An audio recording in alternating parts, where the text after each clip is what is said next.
Polisi bilang penghasutan untuk melakukan aksi anarkistis dilakukan lewat akun media sosial. Dan bagaimana ini ditindaklanjuti, dan untuk membahas hal itu dalam kesempatan kali ini, kami akan membahasnya bersama Kepala Barreskrim Polri periode 2008-2009 Susno Duaji dan Direktur Eksekutif Amnesty International Indonesia Usman Hamid. Selamat malam Bapak. Selamat malam. Saya ke Pak Susno dulu. Saya mau tanya Pak Susno, pertama-tama soal prosedur dulu deh ya. Prosedur yang dilakukan oleh polisi untuk menangkap Del Pedro Marhain, Direktur Lokataru. Kalau menurut Anda prosedurnya sudah sesuai standar, sesuai KUHAP, karena ada penjemputan paksa juga yang saya garis bawahi, penjemputan paksa di malam hari. Gimana Pak Susno? Oke lah, karena ini mengarahnya ke pidana ya, Undang-Undang ITE dan Undang-Undang KUHP ya, yaitu penghasutan. Jadi tunduk pada hukum acara kita. Hukum acara kita kalau dia tidak tertangkap tangan harus diawali dari penyelidikan. Nah, setelah terkumpul minimal 2 alat bukti baru dijadikan tersangka. Nah, tersangka terserah mau ditangkap, apa dipanggil, apa diapakan sesuai dengan ancaman hukuman daripada pidana itu.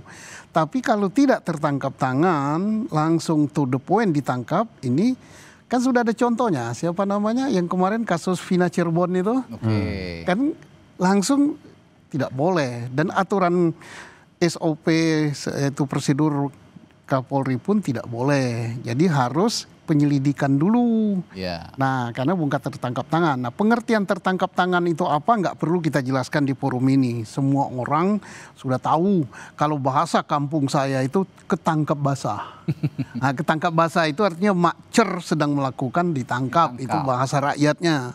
Nah, bahasa hukumnya ada definisinya aja. Kalau bukan tertangkap tangan harus melewati aturan-aturan itu. Lah mungkin, wah ini sangat mendesak karena ini kondisinya terjadi kekisruhan. Tetap hukum tidak boleh diinjak. Artinya ya kalau kita sudah menginjak hukum, menginjak aturan itu bahaya. Dan saya khawatirnya institusi yang saya cintai nanti digugat pra peradilan, sudah bercapek-capek, kerja siang malam, nanti di pra peradilan kalah. Nah, tapi nggak tahu kalau hakimnya sudah berubah juga ya, berubah juga pikirannya. Udahlah, ini karena waktu mendesak boleh gitu. Nah, nggak tahu. Tapi kalau aturannya ya begitu. Saya juga kalau gitu tanya juga ke Bung Usman. Bung Usman, saya yakin juga Anda sudah berkomunikasi dengan teman-teman di Lokataru dan sejumlah aktivis yang kemarin berunjuk rasa, terutama yang berkaitan dengan hak asasi manusia. Nah, ini kronologi penangkapannya yang Bung Usman ketahui dari komunikasi dengan teman-teman gimana? Ya, itu dimulai sekitar pukul 22.45. Jadi hampir jam 11 malam lah. Dan mereka kebetulan ada di Jalan Kunci di wilayah arah Pulau Gadung sana. Nah, ada 8 orang anggota Polda Metro Jaya mengendarai beberapa mobil, salah satunya R3 warna putih. Nah, dalam proses penjemputan paksa itu, Del Pedro dan lainnya itu mencoba untuk meminta dasar penangkapannya, surat penangkapannya, misalnya. Warrant ya? Pasalnya apa? Ya arrest warrant lah. Tapi tampaknya mereka tidak memperlihatkan itu. Mereka berjanji nanti ditunjukkannya di Polda Metro Jaya. Nah, itu kan hal yang sebenarnya janggal. Kan apa susahnya? Kalaupun misalnya penjemputan paksa itu ada dasarnya, katakanlah seseorang sedang melakukan tindakan pidana yang dituduhkan gitu, yang sebenarnya tidak terjadi gitu. Tapi minimal dipertunjukkan lah, supaya kita terbiasa dengan hukum acara pidana ketika polisi ingin menyentuh badan orang untuk merampas kemerdekaannya, ada surat perintahnya. Ada surat-surat yang memperlihatkan apa benar orangnya Del Pedro Marhain, apa benar umurnya, alamatnya, pasalnya dibacakan, diberitahukan.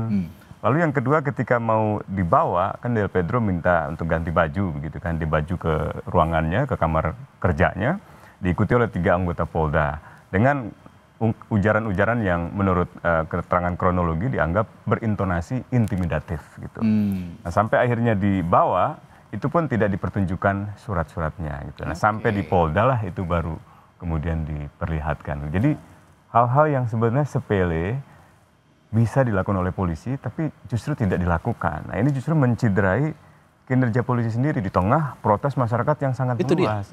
Nah, ini juga terkesan terburu-buru begitu menangkap. Kalau kata Pak Susno tadi kan kalau berbeda ceritanya kalau sedang melakukan perbuatan pidana kan itu ditangkap. Situasi ini kan, di luar juga lagi landai kan. Kenapa nggak panggilan 1, panggilan 2? Biasanya jemput paksa itu kalau sudah 2 kali dipanggil. Dan ingat, sebenarnya kalau Amnesty mencatat bersama koalisi itu ada 3.095 kasus penangkapan. Banyak sekali, 3.000 lebih di seluruh Indonesia. Oke, di konteks ini ya, di konteks unjuk rasa hari-hari terakhir kemarin ini ya. Betul. Jakarta itu kurang lebih 1.438, Jawa Barat itu 386, Jawa Tengah itu 479, Yogyakarta paling tidak 9 kasus penangkapan, Jawa Timur itu 556 korban penangkapan, Kalimantan Barat 16, Bali 140, Sulawesi Selatan itu ada 10, Sumatera Utara itu ada 44 kasus, Jambi 17 dan seterusnya. Jadi ini polisi diharapkan mengambil langkah-langkah perbaikan setelah ada represi kemarin yang begitu. Klaritas moralnya kan sangat jelas ya, berlebihan lah tindakan menggunakan kendaraan taktis sampai melindas orang seperti itu gitu. Harusnya kan ada koreksi, harusnya ada tindakan-tindakan pembenahan, tapi justru arahnya malah ingin menyalahkan demonstran, malah ingin menyalahkan aktivis gitu. Kalau kata Pak Susno tadi, lembaga yang Pak Susno cintai dikhawatirkan malah digugat begitu ya. Nanti saya lebih jauh dari itu. Takutnya, saya mengkhawatirkan lembaga yang Pak Susno cintai itu nanti malah turun terus di mata publik citranya. Karena sekarang saja di konteks unjuk rasa masif beberapa hari yang lalu ini, itu juga sudah turun. Nanti malah tambah turun distrust untuk lembaga Polri. Bukan turun terus, bukan dikhawatirkan ya. Sekarang kan sedang pada posisi down ya. Betul. Turun. Nah, untuk memperbaikinya adalah dengan cara menegakkan hukum sesuai dengan benar. Tadi kita kaget ya, ada 1.000 berapa?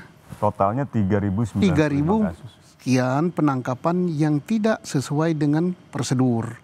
Nah, kalau misalnya Polri nggak percaya, tidak salah dipanggil beliau, diajak koordinasi, minta datanya. Data itu untuk apa? Untuk perbaikan. Kan ada Kapolda, Kapolri ini yang harus perbaiki. Polda DKI, Polda Metro, kamu telah melakukan penangkapan dengan tidak sesuai prosedur sekian. Kita tahu ini adalah keadaan unjuk rasa dan ini sangat berbahaya.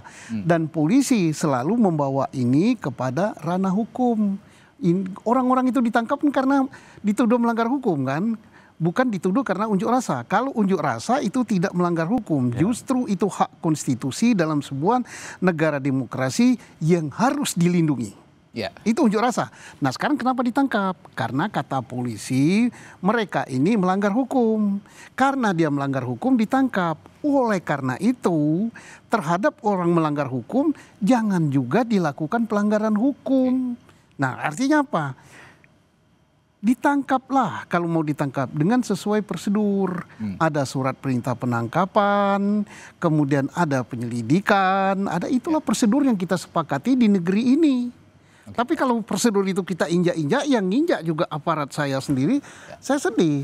1.300 dengan alasan, wah ini terpaksa. Ya terpaksa tuh bagaimana? Tetap harus kita hormati. Karena di dalam hukum acara itu tidak dikatakan kalau dalam keadaan ada klausal misalnya mengatakan dalam keadaan terpaksa boleh dilanggar ini. Ya oke, kalau memang kita bersepakat untuk itu. Saya ingin masuk kepada konteks tuduhan atau tudingan yang dialamatkan kepada Del Pedro, Direktur Lokataru, soal penghasutan, Bung Usman. Penghasutan dan juga menyalahi Undang-Undang Perlindungan Anak karena menghasut banyak anak-anak untuk ikut serta dalam unjuk rasa. Bagaimana Anda melihat delik yang dialamatkan kepada Del Pedro ini oleh polisi? Saya akan tanyakan itu, tapi saya harus jeda dulu sejenak. Di Sapa Indonesia Malam kami akan membahasnya sesaat lagi. Diskusi di Sapa Indonesia Malam berlanjut. Tadi saya tanyakan ke Bung Usman bahwa kita bicara soal tuduhan penghasutan yang dialamatkan kepada Del Pedro Marhain, Direktur Eksekutif yang saat ini ditetapkan sebagai tersangka kasus penghasutan yang juga mengajak sejumlah anak-anak di bawah umur katanya. Sudah tepatkah itu dialamatkan kepada seorang Del Pedro? Ya salah. Ya pertama misalnya penghasutan untuk melakukan unjuk rasa. Bahkan terhadap anak itu dibolehkan. Ingat waktu 2019 ada perdebatan ketika anak-anak SMA turun ke jalan. Ya, saya ingat itu. STM turun ke jalan. Lalu pemerintah dan jajaran kepolisian melarang. tiba-tiba muncul pernyataan pers dari kantor PBB yang menegur pemerintah Indonesia, mengatakan bahwa anak-anak pun berhak untuk berunjuk rasa. Justru negara wajib melindungi mereka. Jadi kalau Pedro dianggap katakanlah menyerukan, mengajak, menghasut anak-anak untuk demonstrasi, menyatakan pendapatnya, itu tidak ada yang salah. Misalnya kalau pakai undang-undang tadi perlindungan anak ya kan, penghasutan untuk kegiatan militer dilarang, kegiatan politik dilarang. Kegiatan yang mana nih? Kegiatan unjuk rasa nggak bisa dilarang. Tapi kalau kegiatan misalnya melakukan kekerasan, kan incitement atau penghasutan itu, sebenarnya incitement ada beberapa hal. Yang pertama kerusuhan atau diskriminasi rasial, agama dan seterusnya. Yang ketiga adalah kekerasan. Saya kira nggak ada satupun kata. Kalaupun dia mengatakan misalnya, saya coba cari sumber polisi ya, dari pihak kepolisian mengatakan kepada saya, itu ada kalimat dia yang misalnya mengatakan pukul mundur kepolisian, lawan kepolisian. Nah itu kan kata-kata yang sifatnya alegorik ya. Misalnya kayak dalam kampanye iklim, pukul mundur perubahan iklim, itu kan sesuatu yang sifatnya alegoris saja, nggak dalam arti literal yang bisa diterjemahkan untuk bakar kantor polisi, itu kan nggak bisa gitu. Nah itu apalagi yang saya lihat tadi penjelasan konferensi pers pihak kepolisian kan perannya apa? Perannya collab, maksudnya mengundang kolaborasi di dalam postingan Instagram. Live Instagram ya. Itu kan bukan tindakan pidana, itu saya khawatir. Itu cara, metode supaya pesan dia tersampai ke masyarakat. Dan di era digital ini ya memang begitu medianya. Biasa berkolaborasi. Bisa aja misalnya Mabes Polri berkolaborasi dengan Kementerian Hukum dan HAM dalam Instagram untuk menjelaskan sesuatu itu kan. Itu kan nggak ada pidananya. Kalau gitu saya masuk ke status tersangkanya akhirnya tidak cukup kuat lah ya. Lemah sih. Lemah, sangat-sangat lemah. Gansannya akan kesulitan juga ke depannya untuk pembuktian. Selanjutnya ke Pak Susno. Kalau begitu alih-alih ini polisi ini mencari dalam tanda kutip ya biang kerok kerusuhan kemarin dalam unjuk rasa, ini sebenarnya kegagalan polisi kah untuk mencari anarko sesungguhnya sebenarnya? Jadi begini, makanya saya katakan tadi pada waktu sidang kode etik dan saya wawancara juga ya dengan salah satu stasiun swasta, terjadinya chaos atau kekerasan itu kita harus evaluasi. Jangan kita melihat keluar, apa betul ada unsur luar yang masuk. Kalau unsur luar yang masuk berarti pengamanan kita terhadap unjuk rasa kurang bagus. Karena unjuk rasa ini apapun alasannya harus jalan. Unjuk rasa harus jalan. Kalau unjuk rasa ini terganggu, berarti yang mengamankan unjuk rasa yang nggak benar. Kemudian karena unjuk rasa ini hak demokratis, tidak boleh dibubarkan. Alasan apapun juga. Jadi jangan sampai dorong, udah selesai, nggak boleh. Biasanya alasannya jam 6 sudah sore. Tidak boleh, harus dia berjalan. Nah kemudian dari aparat, karena ini pengertian mengamankan itu bukan membubarkan. Artinya melindungi mereka supaya unjuk rasa bisa berjalan. Mari kita berubah pola pikir kita dari Orde Baru kepada negara demokratis, sudah berubah. Nah termasuk di dalam mengeterapkan hukum tadi, saya bagus sekali itu ya. Mentersangkakan seseorang, kita sudah punya UHAP yang bagus kok. Ada prosedurnya, ada apanya. Tidak bisa. Saya mau disclaimer dulu Pak Susno dan Bung Usman. Bukannya saya tidak mendukung langkah polisi untuk menindak orang-orang yang bertindak anarkistis. Tapi ya itu tadi, polisi harus bisa juga mengungkap siapa dalang sebenarnya begitu. Ini yang kita harus dorong. Anda setuju dengan itu? Ya harusnya. Kan harusnya kan yang diperlihatkan oleh pihak kepolisian misalnya ya, adalah orang-orang yang benar-benar menyulut kerusuhan, membakar fasilitas umum misalnya, atau karena membakar kantor polisi. Saya selang sedikit, karena kemarin juga kita mendengar atau ya berseliweran, ini sekaligus klarifikasi juga ya, untuk Pak Susno mungkin ada informasi juga, bahwa yang datang ke aksi unjuk rasa itu berbeda dengan yang sudah berunjuk rasa sejak waktu-waktu sebelumnya, tiba-tiba datang ke halte membakar, melakukan perusakan, ini sudah ada yang memobilisasi. Nah pola semacam itu yang harus diselidiki. Nah, kalau saran kami, bentuklah tim gabungan pencari fakta atau tim gabungan investigasi independen. Ada unsur kepolisian, ada unsur masyarakatnya, ada unsur tokoh-tokoh yang punya integritas, punya keahlian gitu. Sehingga kita sama-sama bisa mengetahui apa sih sebenarnya yang sesungguhnya terjadi. Saya kira ada yang memang organik, ada yang tidak. Yang organik itu misalnya ketika kejadian Afan Kurniawan, itu kan benar-benar orang semua marah gitu, dan banyak yang spontan datang ke misalnya tempat-tempat Brimob misalnya. Brimob. Tapi ada juga yang mencurigakan gitu, misalnya kenapa sampai rumah Sri Mulyani gitu atau rumah anggota dewan bisa begitu mudah diserang di dini hari gitu misalnya. Nah itu juga perlu kita ketahui dengan satu hasil pencarian fakta. Dan uniknya tidak ada penjagaan sama sekali. Nah misalnya itu. Tidak ada pengamanan sama sekali dari perlu ditanya pihak keamanan. security-nya, petugas satpam klasternya. Kenapa? Ada apa? Apakah ada tanda-tanda yang membuat dia takut dan seterusnya gitu? Apakah yang membuat dia takut kerumunan saja? Atau misalnya tidak ada katakanlah ada oknum gitu kan beberapa hari saat itu ada peredaran di media sosial informasi kepolisian Brimob menangkap tentara misalnya gitu. Ada Intel Bais misalnya ketangkap dengan kartu tanda anggotanya. Lalu besoknya dibantah gitu kan. Ini kan memperlihatkan ada masalah yang tidak beres nih. Dan mungkin kalau pihak kepolisian yang menangkap pasti tentara mendesak agar dibebaskan. Nah sebaiknya ada tim investigasi independen untuk melihat dan menengahi situasi seperti ini. Ya, sekali lagi diskusi kita malam hari ini tidak untuk, saya sama sekali tidak berharap peristiwa kemarin itu terjadi lagi. Jangan. Saya sama sekali tidak berharap. Tapi Pak Susno, kemarin itu yang terjadi kemarin itu kan kemarahan publik yang sudah menumpuk dari hari ke hari, dari bulan ke bulan, dari tahun ke tahun.